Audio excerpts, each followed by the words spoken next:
Hello friends, welcome to our YouTube channel. In this video I'm going to show you how you can fix this problem when you just turn on, when you just press the power key and when it is open Google Assistant. You can see when I just press this and you can there is no power menu is showing, it is opening Google Assistant. How you can off this settings. Before watching this video, if you have not subscribed to our YouTube channel, then subscribe to it and like our video. So let's start friends. First you have to open settings, swipe down, go to additional settings. Here it is the gestures shortcut. Click on launch home launch Google Assistant.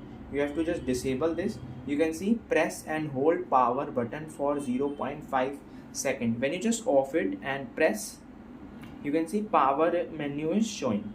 I hope you like this video. If you like this video, then subscribe to our YouTube channel for more helpful tips and tricks videos. Thanks for watching.